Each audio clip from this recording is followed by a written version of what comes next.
Allez, dans cette vidéo, nous allons voir les nouveautés dans Flutterflow pour le mois de juillet 2024. Donc, il y en a pas mal. Donc, il y a notamment l'ajout du streaming API.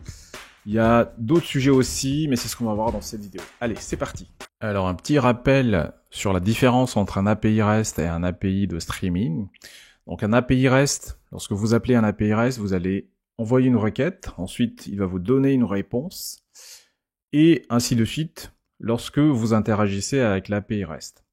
Avec les API de streaming, donc les streaming API, vous avez à faire qu'une seule requête et derrière, en fait, l'API va vous répondre tant qu'elle a un événement. Donc là, ce que vous constatez en fait dans cette fonctionnement-là, c'est que en termes d'action à faire de votre côté, au niveau de votre API, il y en a plusieurs. Alors qu'avec un streaming, vous avez juste à faire une requête et vous allez être notifié des différents événements qui sont fournis par l'API directement. Donc typiquement, c'est le cas par exemple si vous êtes intéressé par le résultat d'un événement sportif.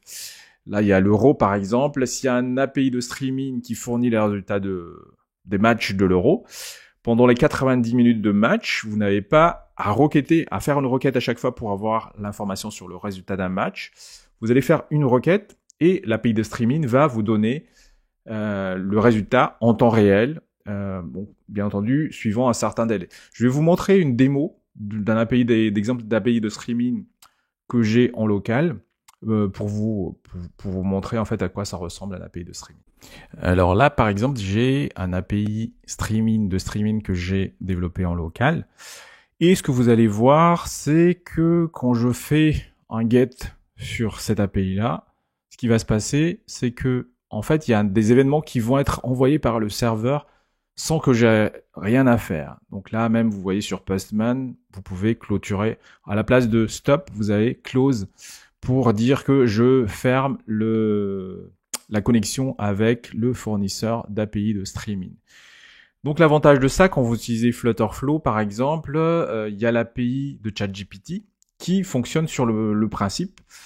Si vous utilisez ChatGPT, vous allez voir en fait que ChatGPT va envoyer des messages de manière séquentielle.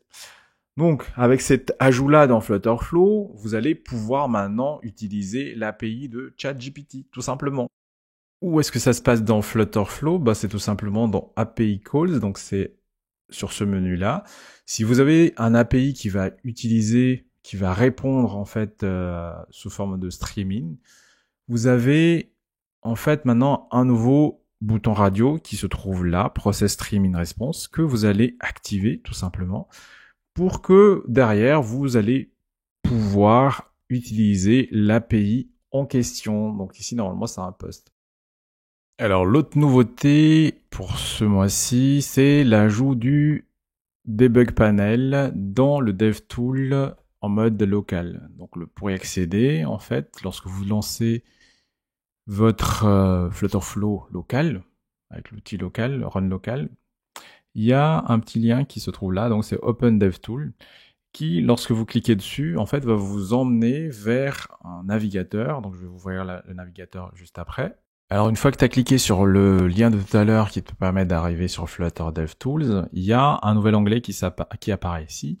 Donc ce nouvel onglet-là, c'est justement le Debug Panel qui va te permettre d'accéder aux mêmes informations qu'en mode web tout simplement.